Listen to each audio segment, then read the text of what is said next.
and he made every effort possible to include his family. So, for instance, WrestleMania 2000 in Anaheim, California, he planned for us to have a Disneyland vacation after WrestleMania.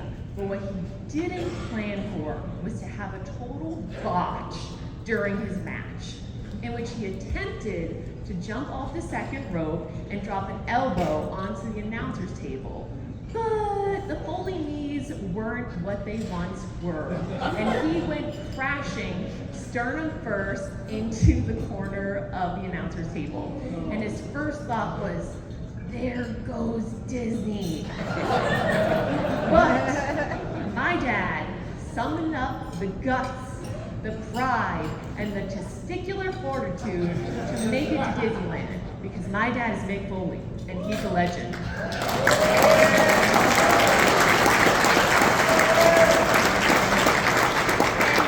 You would think that after all he's put his body through, that he would complain a lot and ask for help for everything. But the truth is, he never complained, and he rarely asked for help. The extent of the help that he asked for was for me to occasionally cut his witch-like toenails. You think to miss an ear and the blood was gross. You should see those puppies. And I'm not talking about the Jerry Lawler puppies. So one last thing I want to mention before I call my dad up is that my dad had a dream, and he worked his butt off to achieve it. He did it. Dad, you did it. And I am so incredibly proud of you, and I am so grateful to call you my dad. I love you so much, so please help me welcome to the stage my dad, Mick Foley.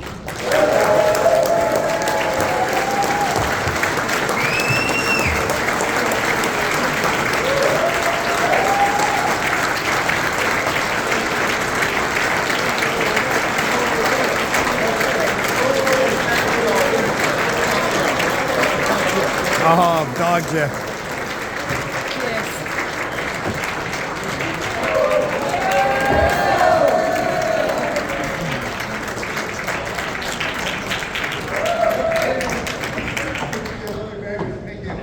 Thank you, Jimmy. For those of you wondering who the young man I hugged was sitting next to me, I have no clue. He's a wrestling fan, and he sat next to me, and that's good enough for me. You guys, thank you. So proud of my daughter, not just for what a tremendous girl she's been and daughter.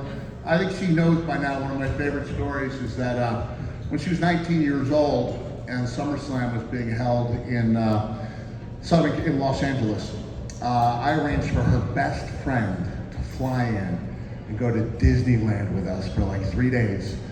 And after 2 days, I realized that they weren't really off on their own all that much. Maybe 30 minutes a day. And so I sat her down and I said, "Noel, you're with your best friend. You don't have to spend time with your dad and younger brothers." And she mulled it over about a second and went, "I really like hanging out with you, Dad." At 19, hanging out with her dad. But the reason I'm particularly proud of her today is I gave her a text message. I said, "No, I don't have a sports coat. I've been on the road for like 100 out of the last 104 days, right? And I don't regularly travel with a sports coat." So she purchased a sports coat, a shirt, and a tie, and mistakenly pulled off the tag, not understanding that I intended to return all of it tomorrow.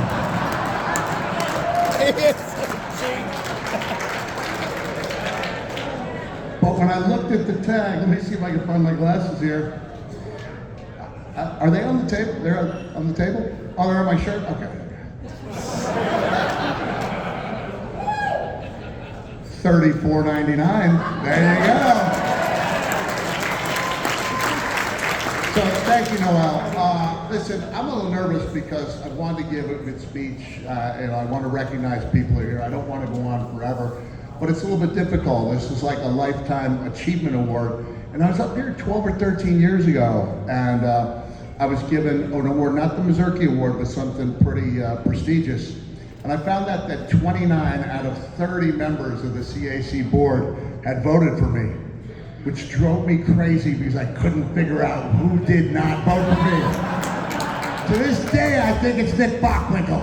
I could have gone in unanimously, but one of the things I want to talk about is the little breaks and how they add up. And I'm convinced it's almost like a ball peen hammer to a windshield, that you keep tapping away, you're not sure which blow it is, and while the big break may get the recognition, for me, the big breaks were coming in 1991 to wrestle Sting in WCW, coming into WWE right off the bat and wrestling The Undertaker in 96, and then I guess if you call it a break, the cell match with The Undertaker in 1998. Those were the big breaks, but the smaller breaks are just as important. Dominic DeNucci was the man who trained me, and we had our friends up here from the Montreal area. They knew Dominic. I knew very little about professional wrestling. I thought I was, as they say, smart to the business. So when I tied up, or when I had my first lesson with Dominic, he said he wanted me to show him a forearm. And I was so excited because I watched hundreds of hours of wrestling footage, and I knew exactly what to do. So I brought up my right arm high into the Brooklyn, New York area where that independent show was being held, because I was on the ring crew. I got the ring set up before the fans came in on my own for $25. I got to be trained, which was code word for have my body stretched in ways I didn't know it could be stretched, and taught instant respect for the wrestling business. I brought my hand high up into the Brooklyn air, and I brought it down on Dominic's torso while making little to no actual contact with his pectoralis area. And he looked at me and goes, "You think that's a rest?" And I wonder if that was a trick question. And then he brought his hand high into the Brooklyn air. But when he brought it down, he didn't make little to no contact with the Foley pectoralis. He made complete 100% unadulterated contact with my pectoralis, and then proceeded to do it over and over again while narrating what he did by saying, "You want to rest, you want to rest," and my body went sliding down from the third turnbuckle to the second turnbuckle to the first turnbuckle until I was sitting on the mat. And he looked at me and goes, "That, my boy, is a rest." And I thought to myself, I'm in a world of trouble here. But I persisted, and I stuck in there, and I never complained. And one day I remember, it was a big day in my career because he was going to teach me the back body drop. It's similar to the story that Bob Orton's sister told about him doing the Hindu squats and doing training and wondering when they were going to have a chance to wrestle. And so I finally had a chance to do some wrestling moves, and Dominic was going to teach me the back body drop. Now the back body drop, you don't see it too often today. But when I was breaking it in the mid-1980s, it was the hallmark of every babyface or good guy's comeback. Matter of fact, you really couldn't have a comeback unless you could do a back body drop. And if you were a heel, no matter how young or inexperienced you were, and you could do a Harley Race style backdrop, you could begin to get booked because you could make other people look better. Now the only problem about back body drops is the only way to learn to take good ones is to take an awful lot of bad ones, each and every one of which will knock the wind out of you. And I took a lot of them in that one day. And then he called me inside of the dressing room. I'd known him about 3 months at that time. He wasn't a back patter. He wasn't big on compliments. So when he gave me the first one, it really meant a lot. He looked at me and he said, "Mickey, every time I see you, I beat the shit out of you." And I nodded my head and acknowledged that was true. And he said, "And you never complain. Tonight, I give you 25 backdrop." And I think, I'm not picking on our first generation immigrants, but they tend to have trouble with the singulars and plurals. And I offer up as evidence, Pat Patterson, who lived in the United States for over 50 years, would say things like, "I tell you, this crowd is gonna go banana." Just one banana. Really? But oh, absolutely not. One nut. So Dominic looks at me and goes, "Every time I see you, I beat the shit out of you. I give you 25 backdrop. You never complain." And here comes, you ready for the compliment? It's a big one. He goes, "Mickey, you've got a ball. Just one. And you're wondering how big this thing is, right? Past grapefruit, volleyball size. And every time a star would come in, because we usually had one name wrestler on independent shows, he would introduce, this is a Troy, who went on to be Shane Douglas. This is a Dave. This is Mickey. He's a little green, but he's got a ball. And that was my first gimmick. But I learned a lot about the type of person I wanted to be if I was lucky enough to be a success in wrestling because of Dominic. I had $125 to my name the first time after he gave me the compliment about the ball. He told me he had some boys he was training outside of Pittsburgh. And I maintain to this day that if the GPS had been invented back then, or if I'd even had a Rand McNally road atlas, I wouldn't be here in front of you, because Pittsburgh to Cortland, New York is 350 miles. Back in the day of 55-mile-per-hour speed limits, that was a hike. And I had no money. I had enough money for one trip. I had heard somewhere that every lesson was $100. So at the end of that first weekend in Pittsburgh, Dominic goes, how much do you think you should pay? So I figure, I'm going to try to lowball out of necessity. I said, $50? And he shook his head, and my heart kind of sank down to my stomach, and he said, that's too much. You pay me $25. And I didn't have boots. He goes, I've got a pair of boots. You give me $25. So I'm going to donate those boots temporarily to that Wrestling Hall of Fame that's in the Albany Arena. They're worth a lot more than $25 these days. And at one point, I think after about a year, he goes, Mickey, you've been coming here over a year? From now on, you don't pay. And that's the type of trainer I had, and that's the type of person that I thought I wanted to be. I learned a lot when I was going through the territories. I learned a little bit, unfortunately, about the way I didn't want to be treated, and I learned a lot about the way I did want to be treated. Memphis was pretty tough on me, but Robert Fuller believed in me. Robert Fuller was a third-generation promoter and wrestler, and he knew his stuff. And one of the things I make it a point, especially when we lost the American Dream, Dusty Rhodes, is that, it was rumored that Dusty had an ego, which a lot of us do. But I knew for a fact that Dusty created characters with the best interest in his heart, even knowing they would someday go on to be his competition. And he gave, what do? We give of ourselves, like Abdullah said. You go out there, he didn't charge a dime for all the people he got booked. Every time I had a chance to ride with Abdullah, and I will tell you, the policy at the time in WCW when I got there second time in 1991, now you talk about your little breaks and your big breaks.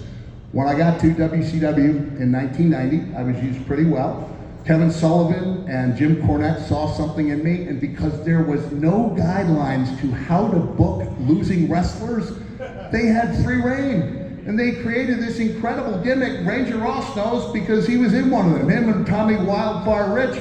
I think that was the night I dropped an elbow on Nasty Ned Brady at the Dorton Arena in Raleigh, the last time I wrestled with front teeth. And I would attack my partners after every match. And I'm not saying it was top of the card stuff, but it was a really creative way to find room for a young guy to grow. When I left that company, it was with the idea that I could come back and possibly be taken a little bit more seriously. Now, what I didn't know was WCW hired 5 or 6 guys, monster heels, to come in. And the idea was we were going to put over Sting in quick succession because it was thought that his character had grown a little bit stagnant at top and needed a little boost. But nobody told me that. I didn't understand that I was only there for 6 weeks. And so I was cutting my promos back in the days where we cut 30 to 40, maybe 50 markets. You guys, Greg, Brian, you remember, you'd be in there for hours at a time, market-specific promos. Give me 1 minute, Birmingham, Alabama, takes place in 2 weeks, and go. And you had to try to find ways to start, have a coherent storyline, and wrap it up with something catchy with no practice whatsoever. And we were getting our reps in. So I came in and I had all kinds of ideas. I never wrote anything down, but I had them all in my head. And I remember Diamond Dallas Page, believe it or not, he was the producer. This is before he wrestled. He was 45 years old. No, he was 37 when he started this. I was gonna say. Oh, that's it was wrong. fun, right? And I gave a promo, and I was talking about how I had trouble sleeping. And I'm going to take you back to 1991 Cactus Jack, if I can. And I said, I didn't want to count sheep, so I counted all the ways I could do bodily harm to the Stinger. I fell asleep at 2,347, and I hadn't even gotten to his legs yet. That's good. And I saw, thanks, man. That's good. I saw DDP get up and leave, and I construed that as a bad sign until he came back. What I didn't know, he got up to the 8th floor at CNN Center to Dusty Rhodes' office and said, Dream, you gotta come down and watch this guy cutting promos. So I look in the back of the room, and there's Dusty, possibly the greatest promo of them all. And he's wearing the Stetson cowboy hat, and he's got the button-down shirt. I know he didn't have 18 Band-Aids on his head, but in my dreams he did, right? Because he's Dusty Rhodes, and he just stood there in silence.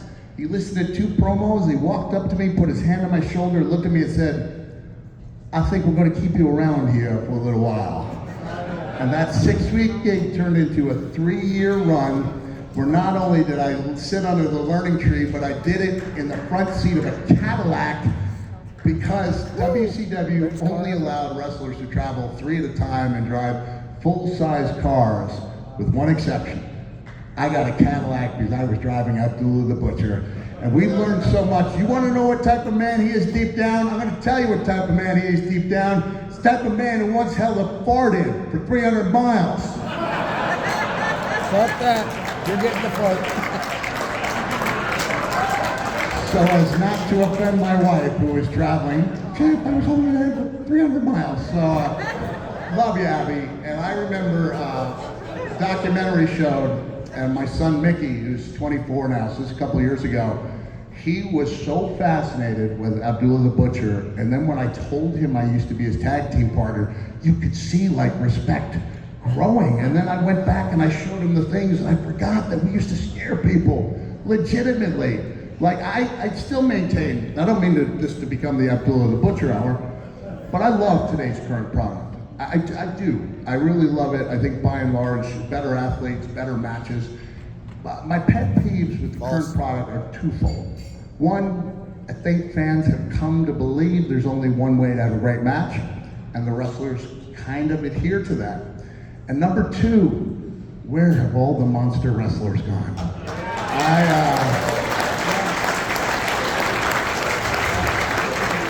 There's something really noble about attempting to be the best and win titles, but that's not scary.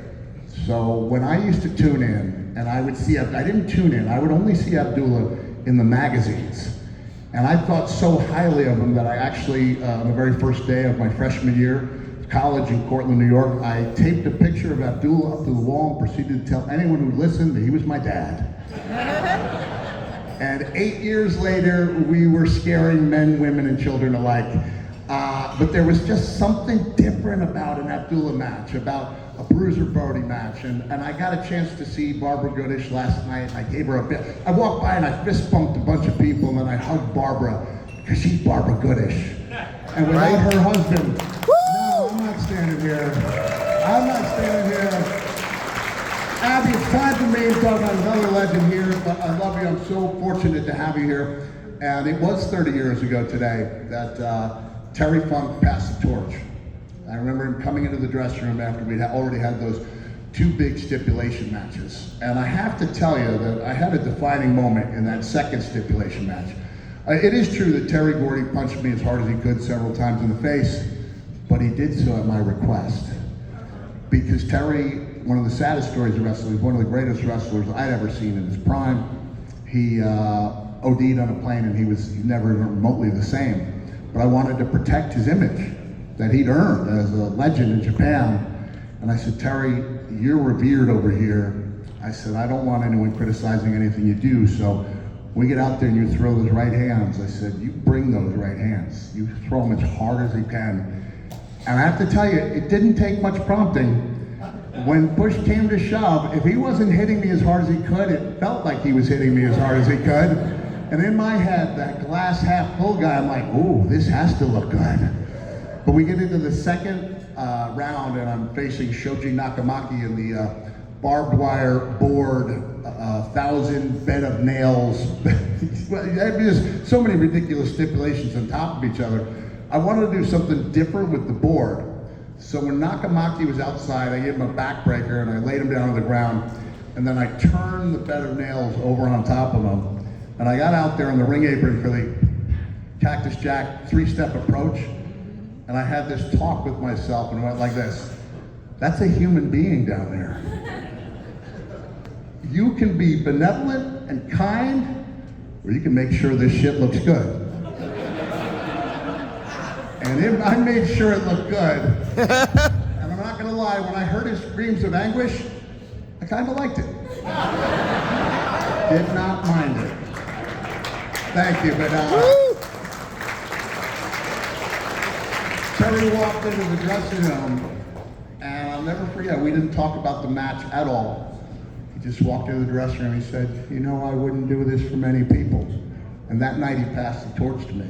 And I never saw a call from WWE coming. I really didn't. I never envisioned myself as a WWE guy. This was the biggest moment of my career, Terry Funk passing the torch. And if I hadn't received that call from WWE, I think in all likelihood I would have been going to IWA Japan and wrestling for ECW for the foreseeable future. I'm glad things changed around. I'm glad Mr. McMahon saw something in me, even if he did just hire me on a dare to prove Jim Ross wrong, to break the heart of somebody he worked with by proving that I wasn't the guy that he thought he was. But to his credit, when he saw it was working, you talk about those small breaks turning into a big one. One night, Shawn Michaels says to me after we had a really good house show match, he says, don't take this the wrong way, but I've written 11 books, if you count the 4 children's books. The best of my knowledge, no sentence ends well that begins with the words, don't take this the wrong way, but. He said, did you always envision yourself like this? Because Mankind was a dark character. And I laughed. I go, no, actually, Shawn, I wanted to be you. He looked at me kind of quizzically. I said, no, I don't mean I want to be Shawn Michaels, but I want to be the guy that the women loved and the men wanted to be like. And I told him about this character I created named Dude Love. Bruce Pritchard happened to be overhearing that conversation. He went to Mr. McMahon the next day and he said, Mick Foley has a much more interesting backstory than you realize, and he's got the tape to prove it. The right place, the right time, small little break. Joel Goodhart over there put me together with Eddie Gilbert in just a basic match, right? And we didn't click. We put us together in a Falls Count Anywhere. It was the first time I remember. I remember fans who said, oh, you've had these great matches. Like, no, I haven't. I've had a few great moments. Never had a great match. I don't even know what that feels like. It was at a Joel Goodhart show where I learned what it felt like to have a great match. Bob Orton's gone, but he really was my tag team partner in Herb Abrams' UWF. You remember Herb Abrams' UWF, right? And Cocaine Cowboy. And you might, one of the greatest lines I've ever heard is from B. Brian Blair when he says that Herb Abrams died doing what he loved. Hookers and cocaine. And we have a tendency to dismiss anything that happened at Herb's UWF because he was Herb and he was kind of, he was a strange little guy, I mean, I remember Brian, I had a match with Jimmy Snuka, who was my hero, right? I mean, another guy I wouldn't be here without. And Herb gave me the duty of telling my idol that he's going to put me over in the match. And I see Jimmy in the casino and I try to break the news to him and Jimmy responds with some things I wasn't quite sure I understood. I looked at him and I said, double count out? He said, beautiful, brother. It's a double count out in a lumberjack match.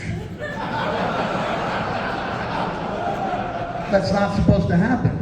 And then I had to recruit my own lumberjacks, and we had the sorriest group of people. We had Little Tokyo come out, right? We had Little Tokyo, we had 3 of the women with Brian Blair. Brian doesn't know the finish of the match, so when Jimmy and I start brawling up into the stands, he goes, what are you doing? I said, and I'm yelling, right? there's 180 people in a 22,000 seat venue, and that's not an exaggeration. I said, it's a double count out. And I hear Brian go, but it's a lumberjack match. And I yell, it's a Herb Abrams show. We can do whatever we want.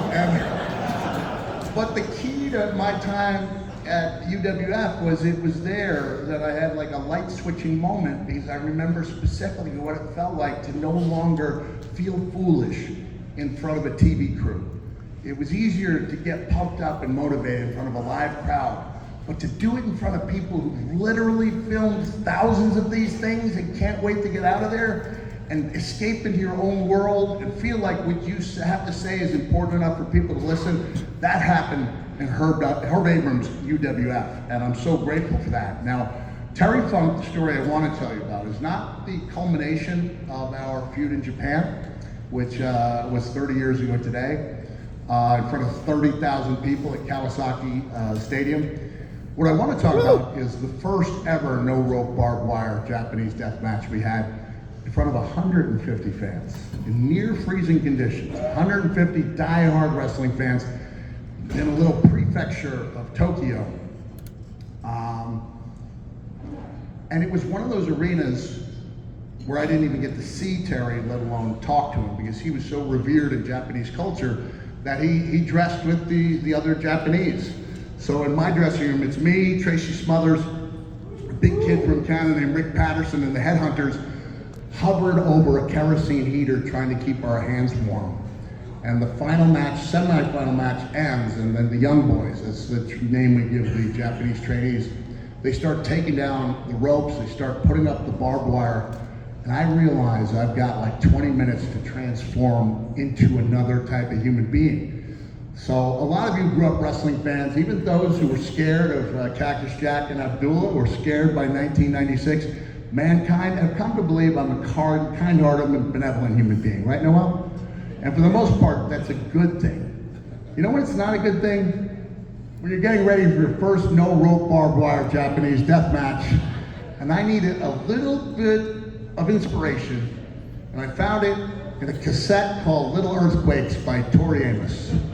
And I listened to a song called Winter about 6 times in a row. And now I will tell you this, when Tracy Smothers came up, approached me, and he looked at me and said, Cactus, there's not too many people out there, promise me you won't do anything crazy. I looked at him like it was the most absurd request of all time. There are 0 stories of Cactus Jack cleaning out a bar room. I think the best my daughter's ever seen, remember that guy was getting beaten up after he served papers on someone? And my wife goes, there's an old man being beaten up. And I ran over there. I think I saved that guy's life. And he was tough to pin down. And I thought to myself, what are my amateur skills? Are they failing me? And then when the police got there, he got away from 5 of them. And all of a sudden I felt pretty good about my shooting ability. But there is no story about me being legendarily tough. But that fact notwithstanding, the words I said to Tracy Smothers, in the face of his request, will strike you as among the most badass ever spoken, and there is no shame in getting goosebumps. Because when Tracy looked at me and said, promise we won't do anything crazy out there, I looked at him and I said, you know I can't do that. That's badass, right? And then, without seeing each other or speaking a word, you might wonder why we're going all out in front of 150,000 fans. Someone like Abdullah would understand the power of the Japanese media. When we saw that they were out there in force, and there were 6 or 7 of them, we knew that this was our ability, our chance to build a foundation upon which this little organization could grow on. We went out there and we laid it on the line. 18 and a half minutes later, with all due respect to Hell in a Cell, this was living hell. And when it was over and I lost, because I'm Mick Foley, that's what I do. I'm damn proud of it too. I breathed this deep sigh of relief, because at least I knew the longest night of my life was over with.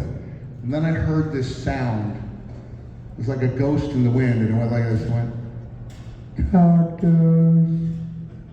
And I didn't respond. I didn't know what it was. I didn't identify it as human voice at first. And I heard it again, Cactus. Then I heard it a third time. Cactus, where are you? So I yelled out, I'm right here, Terry. And then he starts saying the same thing over and over, the same word. Respect. Respect.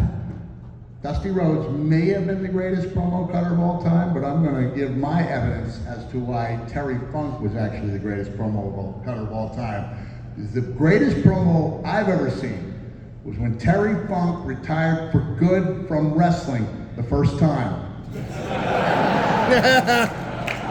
And he caught on to something that nobody else had ever figured out, that in a stoic culture like Japan, where guys still chop each other as hard as they can and pretend they're not chopping each other, which seems to be the antithesis of what we're supposed to be doing.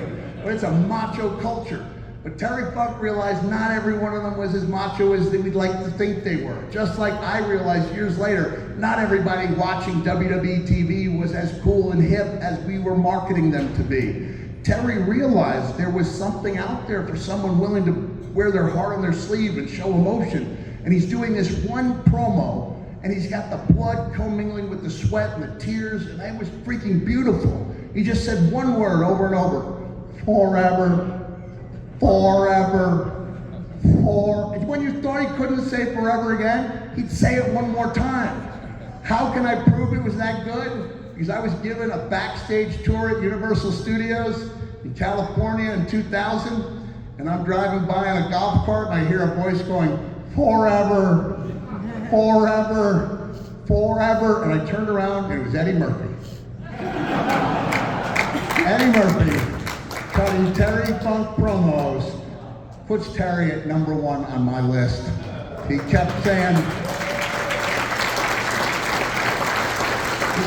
respect, respect, and as we got closer to each other, the 150 fans in their winter coats, they all parted so that we could meet, and we pulled each other up, and we sank in a hug. And I remember, it's, you know, in this day and age, you can't generalize based on a people, an ethnicity, a skin color, unless it's positive, right? And Japanese fans do tend to respond in unison. And when they saw me and Terry hugging, they all at once went, ooh. And then they gave us the golf clap, Japanese version of the standing ovation. And I remember I was holding on to Terry and I was thinking to myself, how is this possible? I didn't see him. I didn't speak to him.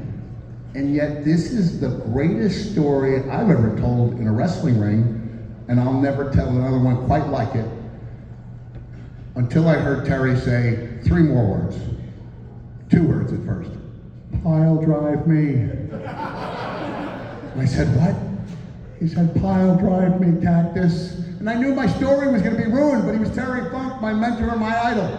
So I kicked Terry in the stomach, gained a little bit of room, lifted him upside down, and drove him head first into that cold gymnasium floor. Those 150 Japanese fans who were all happy as one now got angry in unison and went, ooh. And to this day, that's the match I'm proudest of. It's not my favorite match, it's not my best match, but it's the one I look back on and I say, you want to know what my career stood for? Take a look at this. This is for $350. That's what I made that day. Got $0 on the royalties. Wouldn't do it over again differently if I had the chance. And there's a documentary coming out by A24 about this bizarre subculture of Japanese wrestling. And I was having a great time. And I told the story about that night, but I told something a little bit differently. I talked about how Terry would never ride with the other wrestlers until we got to the first truck stop. He would ride with fans because he didn't want the fans to see him getting in the same bus as the person he just wrestled. And when he got on that bus, like the Japanese didn't know like what was going to go down. They thought maybe this thing was going to continue. And when he got on, instead, it was like another one of those big hugs. And the darndest thing happened when I was talking on that documentary. I broke down in tears, not like fighting back tears, but like tears, like sobbing tears. And I realized that I still had some emotional stuff in the basement that I hadn't worked out when it came to Terry. And by telling that story, it brings him back to life every night for me. He's one of those guys who was a giver in a world of takers, and convinced me to be a giver myself. Rob, last time I saw you, I asked if you'd read the article I wrote about Sabu, because I said, look, a guy dies and you give 150 words, and that covers, that these days, that covers for caring. And I realized a couple of weeks had gone by and this guy had played such a role. We talk about why CAC is so valuable and so important. My dad was a big fan of the verse, there but for the grace of God go I. In so many ways, things could have turned out so much differently for me. When I had a chance to return after 4 years of not wrestling, I teamed up with Dwayne Johnson at WrestleMania to take on Ric Flair, Randy Orton, and Batista, and I just thought I came up a little bit short. I didn't think I'd tried my best. I didn't think I'd taken my swings, because I'm a big believer in the idea that you can't hit towering home runs unless you're willing to strike out a lot. And brother, I've struck out a lot in my career, but every once in a while you hit a towering home run, talking figuratively here, and there's just nothing like it. But the reason you can appreciate it is because you've struck out so many times in the quest of hitting that home run. We following the baseball parable here? Pretty much, okay. And I believe in taking those swings. So Sabu and I had a feud, 94, 95 at ECW, and we started doing independent shots for people who caught on to the feud. And there was one in Nevada. Is TC Martin here? I know he's the voice of the Ace. He's not here, but it's a TC Martin show. And so when I was disappointed in my own performance, what I did, my own way of finding my own eye of the tiger, Rocky Balboa went back to Apollo Creed's gym. What I did is I put an old VHS tape in, and I watched what Sabu and I would do to ourselves and each other at these little independent shows. And the best of them all was right here in Las Vegas. Show of hands if anybody was there. All right. Was it the copper nugget or the brass nugget? Silver, I think it was a lower alloy of It's sure it was silver. I thought it was brass. Well, you didn't talk, like Abdullah, you didn't talk about much, Terry Funk, you didn't talk about much before the match. And so I suggested to Sabu that we go take a little jog through the casino. And so we did.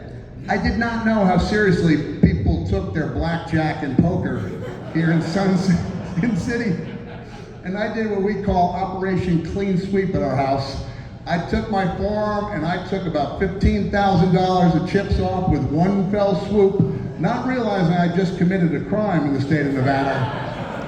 Not realizing that security had their guns drawn, and it didn't matter to me because I was going to pile drive Sabu on that poker table, and I'll be damned if that's not exactly what happened.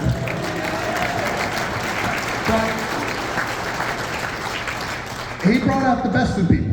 He brought out the best in me that time, and that's why I think this award is so valuable, because there were so many ways that things could have ended up differently for me. And I had an eye-opening experience on April 1st. Some people thought it was the cruelest and weirdest April Fool's joke ever, but I was in a pretty bad car accident. And the EMTs later told me they didn't think anybody was getting out of that car, let alone someone with so much vim and vigor who they'd seen on their TV. And I was proud of the fact that, as my daughter alluded to, I did have the guts, the pride, and the fortitude to stop those EMTs and say, "You want to take a photo of me in front of my car?" You gotta get that photo out there. And that's when I really started thinking about CAC. Brian had called me the year before, and obviously I'm thrilled to get this award. And I was already a lifetime member of CAC, but it didn't dawn on me just how important their body of work is until I had that life-threatening experience that I thought it extended to what I did in the ring.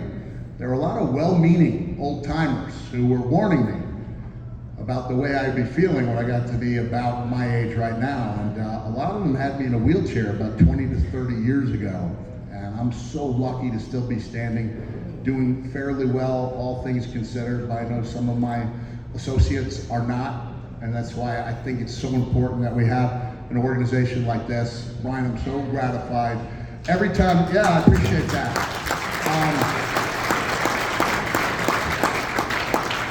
I would go out on the road every couple of years with a collection of stories, and I would auction the shirts off my back for different really well-meaning organizations.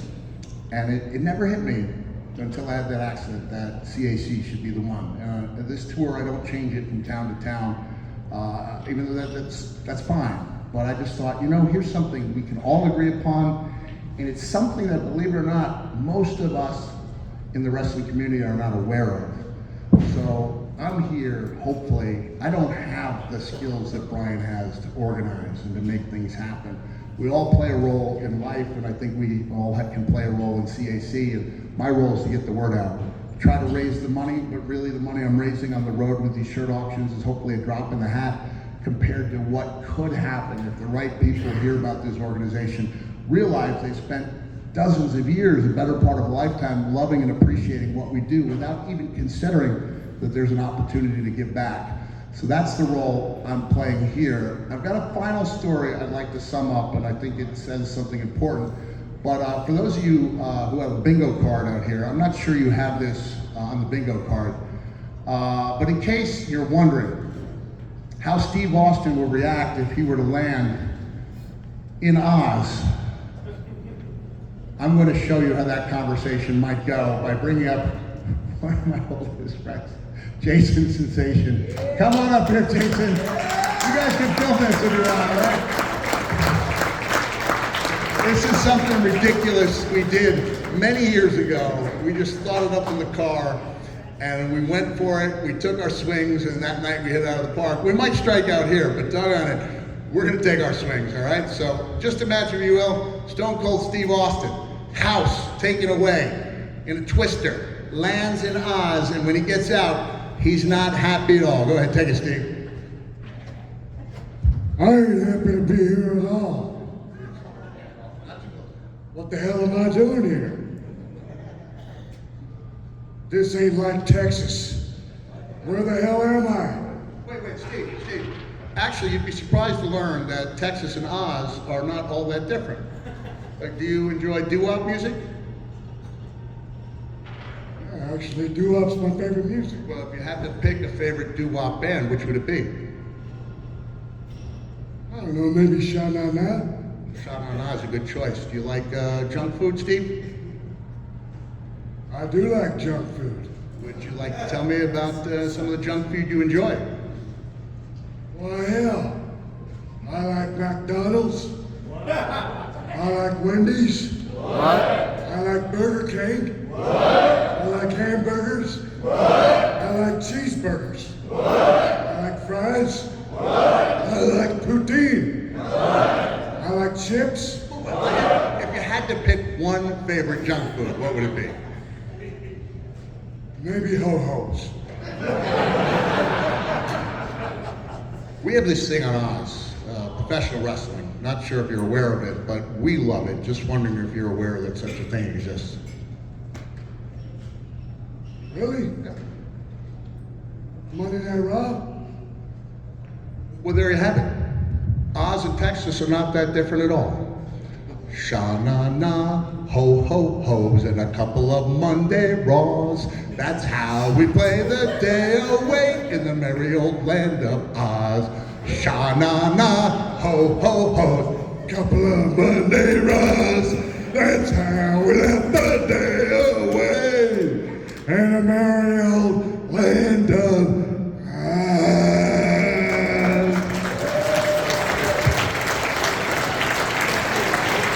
That was so dumb. You did not see that one coming, did you? No.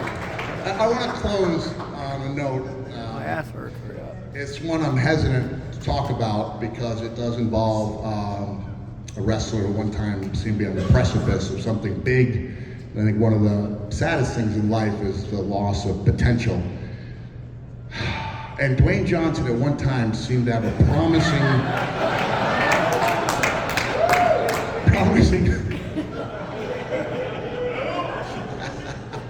So I get in that accident on April 1st, and the doctor says to me, you're gonna need 2 weeks of bed rest. And I was aware that's what he said. What I heard was, you'll be on a flight to Texas in 2 days and you won't miss a single day of work. So So my son Dewey flew out to Texas with me so he could do the driving for a week. And I was in Belton, Texas doing this signing. And am I about to fall off this thing? Sorry about that. About 10 minutes are left in the signing, and this little kid walks up and he announces himself as Finley. And he says, Mick, the next time you speak to The Rock, can you tell the final boss that Finley says he needs to straighten out his act? I said, all right, I'm gonna tell him. And I take out my phone, and purely as a way to get myself over by showing that I have The Rock's cell number, I talk to text the words, Rock, Mick Foley here, hope you're doing well. I'm with Finley, who's 8, and he says the final boss needs to straighten out his act. And I never expect to hear from Rock. I never expect to get a text message back, and I did not. What I did get was a 90-second video. Wow. To this child, in which Dwayne did 3 amazing things. 1, he managed to stay in heel character while simultaneously being nice to Finley and saying he would entertain the thought of cleaning up just a little bit. But most impressively, he referred to himself as the final boss 19 times in a 90-second video. But the important thing about the video is this. By the time it was delivered, Finley and his family were no longer there. The shop owner was thrilled, but obviously couldn't post it without the family's permission. They show it to the family, and 2 days later, the shop owner asks how things are going. And the mother replies, he hasn't come down from this yet. We were visited by 3 TV stations yesterday. It didn't make national or international news, but it made Central Texas news. And you can Google Mick Foley, Rock, Belton, Texas. And she said, he said it's the greatest moment of his life. And the reason I bring up this story is because it took 90 seconds of one man's time to create a memory that this child and his family and this community will never forget. So I know we're in a crazy business where I remember somebody saying they had to describe to their friends what they were doing when they were taking a road trip to Philadelphia to go to one of Joel Goodhart's tri-state wrestling shows. And they replied they were going to see 2 60-year-old men stab each other with pencils. 50 at the time, probably, right? You and the Sheik were about 50. And it's a crazy business, but it brings joy to people around the globe. There was a time when people really frowned on the Attitude Era, and I remember meeting with a young man who had physical and emotional challenges. And his mom said something to me that stuck with me forever. She said, this wrestling so many people think is bad sure has brought a lot of joy to my son. And that's always stayed with me. It's always stayed with me that we are in the business of creating joy.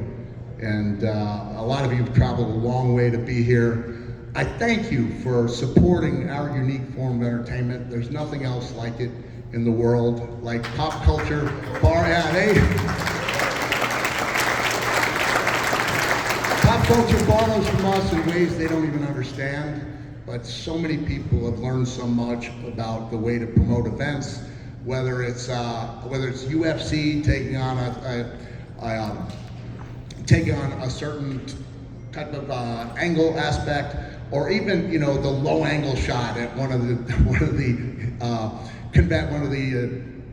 Democratic or Republican conventions. They're doing the low angle arrival shot. It's like, that's the raw shot. Like, they borrow from us so much, reality TV and things like that, but there'll never be anything quite like professional wrestling. And I think, with due respect to American baseball, American football, soccer, and cricket, wrestling's the only thing in the world that will flourish anywhere it's given attention. Am I right? We've got more wrestling fans in India than we have in the United States. And they love their cricket first and foremost, and we can't stand it here, and we never will. But they love their wrestling. Same thing, you go to the UK. I got my friends Matt and Tosh. If you're living in the Vegas area, they are the Conjurers, and they have one of the greatest magic acts in the entire world. And I learned a valuable lesson from you guys during WrestleMania. Despite my rumored thriftiness, I had sprung for the Christmas suite at the Westlake where Elvis used to do his residency. and it was Been there. brilliant, right? And I had a Christmas in April blowout that I forgot to invite anybody to. So we had the 1,800 square foot Christmas room with Matthew and his wife and my daughter and me watching Last Christmas and getting teary-eyed. But I appreciate you guys being here. But no matter what we do, we keep trying. You're never gonna love American baseball or football. Doggone it, we go to the UK and they love what we do, and it's that way all around the world. So I'm glad that somebody described me as an ambassador for this company. Somebody asked me if I was a WWE ambassador, and I said, no, I was for 2 years. But they realized, I think, they don't have to pay me to be an ambassador, because like it or not, I'm stuck with that, you know? This business was the first thing in life that I loved, that loved me back. And right now, we're taking a break for you Friends fans out there. And I don't watch as much as I used to, but I still love it. And I still turn it on, and every once in a while, something will happen that will remind me what I love about professional wrestling. And as I speak, that something is looking at all of you traveling around the country, giving me your attention at the end of a long night, showing me that you appreciate what I do. I was a shy kid who did some weird things, and then it turned out that all the things that made me weird in middle school and high school were the things that made me successful in professional wrestling. So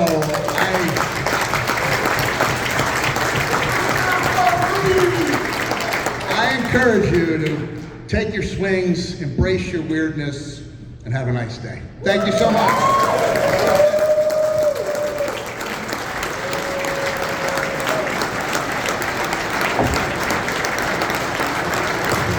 All right, Mick, please don't go too far yet, because we have one more thing to do. I'd like to welcome to the stage the CAC